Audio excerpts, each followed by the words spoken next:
Not this year.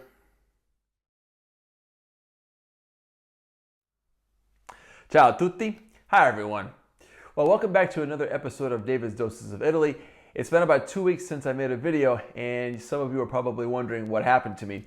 Well, actually, I wanted to let 2 weeks pass because this is an ever-changing situation with this coronavirus, and so now I have some things to talk about. Let's start with the most obvious, my hair. Yeah, I cut this roughly about a week ago, and I was indecisive whether I should let it grow or whether I should just do the big chop. Obviously, I went for the big chop. It was free, it's easier, and to be honest, this isn't the first time that I've hacked all my hair off, and so I don't mind. But anyway, the most important thing is that we are still fine here. I don't think we've caught the virus, but that's the tricky part of this thing. You know, for all I know, I could have caught it, have been asymptomatic, pass it on to my wife, and maybe she didn't get sick. I don't know. Maybe I'll never know. So we're still working at home, and to be honest, I consider ourselves rather fortunate because I know there's a lot of people who they have jobs and they can't work from home. But anyway, it's been about a month since I started teaching here, and it has its pros and cons, but I think there's more positives than cons. We're still eating, and I'm very grateful for that. Now, what hasn't changed since my last video is the fact that I have to wait in line to go into the grocery store. Just the other day, I had to wait about, I want to say about a half hour to go in, and it's irritating, but you know, we're all trying to make the best of it. We expect to wait in line, and because we know that food is there, you know, we put up with it. Italy is beginning to flatten the curve. We have the numbers to prove that, and most importantly, we have some recent developments that will take place in the coming weeks.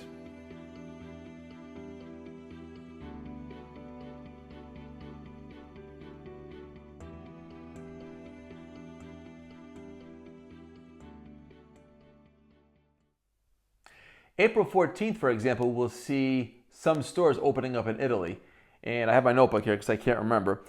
Children's stores, bookstores, laundry stores, and stationery stores will be allowed to open up, if I've understood correctly. The other important date to mention is May 3rd, and this is the projected date when this quarantine will end here in Italy. To be honest, I'm not very optimistic about that because I just think that this is too soon to be opening up the country. Personally, I think the quarantine needs to continue a lot longer because what I think is going to happen is this. When people start seeing slight improvements in the numbers, they're going to break quarantine, they're going to go back to the way they were living before, and I think we could face a second quarantine like what happened in Hong Kong. Me personally and my wife, you know, we're going to continue to observe the quarantine situation because, you know, again, May 3rd I think is too quick. If the government tells us, okay, the quarantine is over, everything has opened up again, you can go back to your normal lives, you know, I'm still going to be suspicious, to be honest. Some of you may have caught it, some of you may have not, but I was actually on the news in Connecticut about a month ago. I contacted Fox News in Connecticut, and they did a quick interview with me over FaceTime, and it was on the news later that night.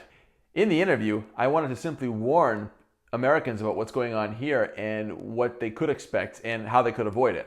Granted, I didn't expect one man's interview to stop this epidemic in Connecticut, or America for that matter, but let's just say that what I said in the interview is happening in the United States. My advice is still to observe the quarantine. You know, it's a bitter pill. I've been here for a month. I have cabin fever. I want to go out and see the world. I want to go out and explore, but you know, if this is what has to happen to keep me and everybody I love safe, then so be it, you know. Normally, it's not possible to stand out here in the middle of the road without getting hit, but that's how things are now. I think I hear some music, so people are still playing music, but it's not like before. Yes, the police are still stopping people who are out and about for no good reason. I myself was stopped by the police a couple weeks ago. I was driving to the hospital, nothing serious.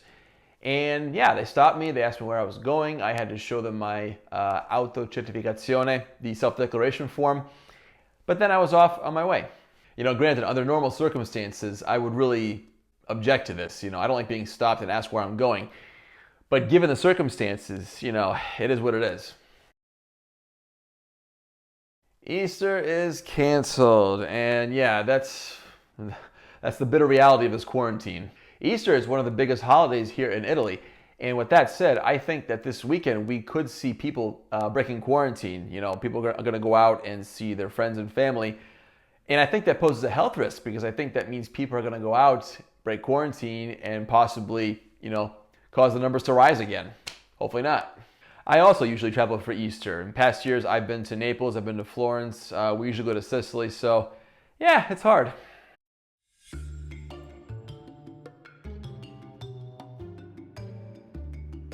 Well, what I predicted was going to happen has happened. Take a look at these articles. I could have bet money on this.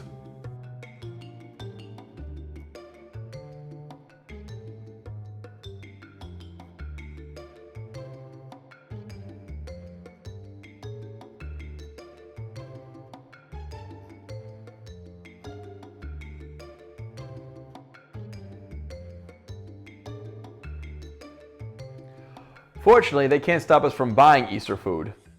Not just Easter has been canceled, but also Pasquetta, which loosely translated means Little Easter, but I believe we say Easter Monday. And in Italy, this is a national holiday, and it's usually a time where people go out, they meet their friends, and they tend to have a barbecue. I've done it myself many times before.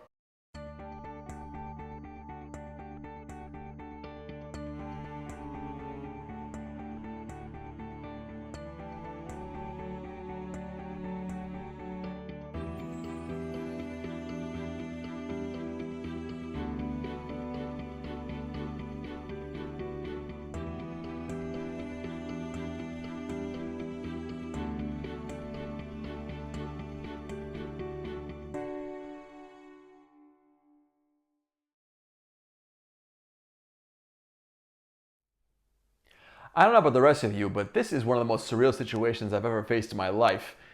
And I think what makes this thing bearable is the fact that this is something that has hit pretty much the whole entire globe. And it's just nice to know that, we're not the only ones going through it. This is affecting everybody.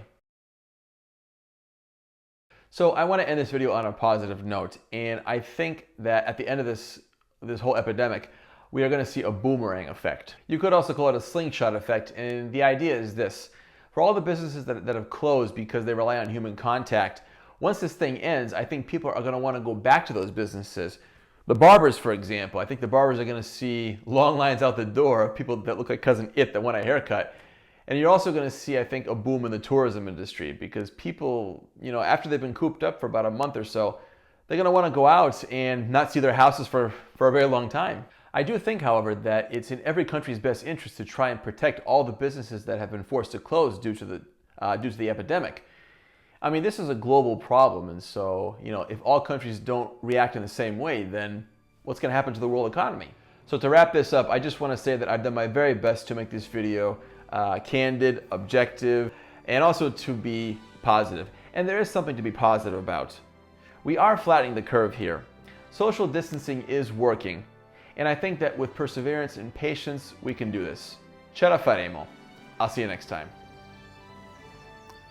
This is the Tiber, the Tevere. And right now I'm in the parking lot of where I live.